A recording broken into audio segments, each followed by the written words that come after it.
वहीं जब सुदीक्षा के हादसे में मौत हुई उस वक्त उनके चाचा भी सुदीक्षा के साथ मौजूद थे, जिन्होंने हादसे के बारे में बताया। हमारे साथ सुदीक्षा के चाचा सतेंद्र भाटी हैं, क्योंकि उन्हीं के साथ वो यहाँ से निकली। सतेंद्र जी, कितने बजे आप लोग निकले थे और क्या प्लान करके कहाँ जाना था? सर, हम यहाँ से सुबह 8 बजे निकले थे।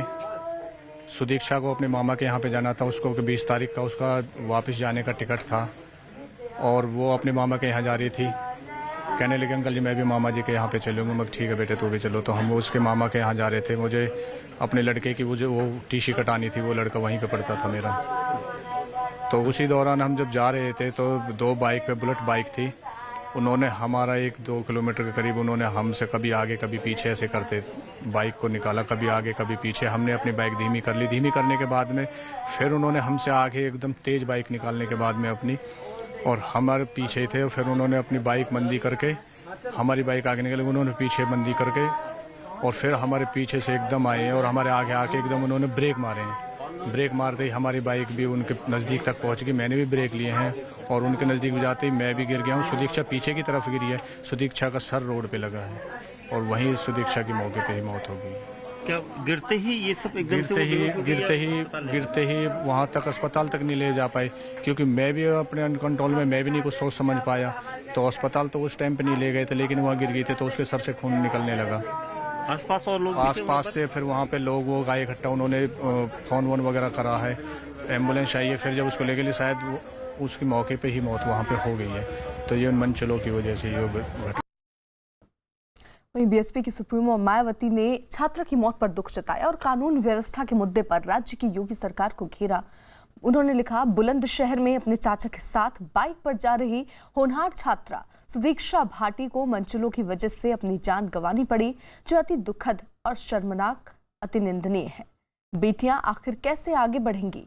यूपी सरकार तुरंत दोषियों के विरुद्ध सख्त कानूनी कार्रवाई करे। बीएसपी की यही पुरजोर मांग है। वहीं बुलंदशहर में हुई छात्रा की मौत पर सियासी घमासान बिछड़ गया है। मायावती के बाद अब कांग्रेस ने कानून व्यवस्था के मुद्दे पर राज्य की योगी सरकार पर हमला बोला है।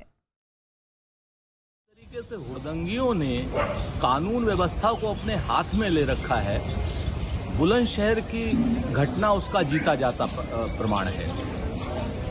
समीक्षा जो एक टॉपर स्टूडेंट थी, कुछ हुड़दंगियों ने, बुलेट सवारों ने जिस तरीके से उसका पीछा किया और दुर्घटना में उसकी मृत्यु हो गई, ये उत्तर प्रदेश की सरकार के इकबाल के खात्मे का संदेश है।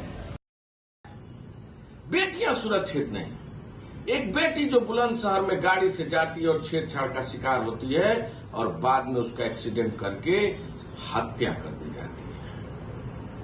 पूरे उत्तर प्रदेश को झकझोर कर रख देने वाली घटना सामने आती है, दिल दहला देने वाली घटना सामने आती है और उत्तर प्रदेश की सरकार मुक्तदर्शक बनकर तमाशा देखती है। एक तरफ सरकार बेटी बचाओ और बेटी पढ़ाओ की बात करती है, महिला सशक्तिकरण की बात करती है, और जब उसके विधायक और सांसद उन घटनाओं में लिप्त होते हैं तो केवल खाना पूर्ति मात्र करने का काम ये सरकार करती है।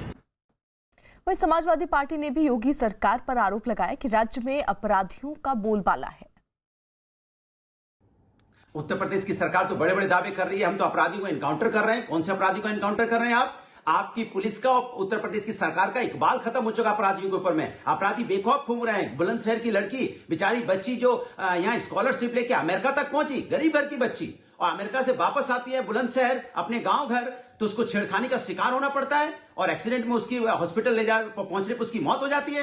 ये आपकी कानून व्यवस्था है? ये अपराधियों पे आपका लगाम है? अपराधी जान चुके हैं कि उत्तर प्रदेश की और भारतीय जनता पार्टी की सरकार जाति धर्म की राजनीति में व्यस्त है। उसके पास फुर्सत नहीं है कि अपराधियों पे कंट्रोल करे। दीपक बिष्ट हमारे साथ, हमारे सहयोगी लगातार इस वक्त जुड़े हुए हैं। दीपक, अब इस पूरे मुद्दे पर राजनीति भी शुरू हो गई और साथ ही साथ कानून व्यवस्था पर अब उत्तर प्रदेश में सवाल उठने खड़े हो गए हैं। देखिए बिल्कुल अर्पिता, क्योंकि जिस तरह से घटनाक्रम हुआ है और एक ऐसी होनहार छात्रा जिसका अंत ऐसा दर्दनाक हुआ, क्योंकि जिस मुहिम को लेकर, क्योंकि मंचलों और चीटाकसी को लेकर वो खुद एक मुहिम चलाने वाली थी और उसको लेकर उसने कई जगह पर भाषण भी दिए थे कि इस तरह की घटनाओं पर रोक लगनी चाहिए। और इसके बाद वही घटना का यहाँ पर जिस तरह से हुआ है उस पर आरोप लग रहा है कि मंचलों की वजह से उस छात्रा की जो है जान गई है, क्योंकि एक टॉपर रही है। इलाके के लोग हतप्रभ हैं, क्योंकि सन्न रह गए इस खबर को सुनने के बाद। परिवार सुबह से लगातार 24 घंटे से ज्यादा का समय बीत चुका है, पुलिस यहां तक नहीं पहुंची। कानून व्यवस्था पर सवाल उठना लाजिमी है, क्योंकि जिस तरह से आरोप परिवार ने लगाया तो उसके अकॉर्डिंग पुलिस को इस पूरे मामले की जांच करनी जरूरी है। लेकिन अभी तक जो बुलंदशहर पुलिस है उनका संपर्क परिवार के साथ नहीं हो पाया है। परिवार ने यह कहा है कि अभी तक ना ही कोई पुलिसकर्मी आया, ना ही उनके साथ कोई पूछताछ हुई। तो कहीं ना कहीं पुलिस को भी अब बिल्कुल दीपक, आप नजर बनाए रखिए, हम पल पल की अपडेट आपसे लेते रहेंगे।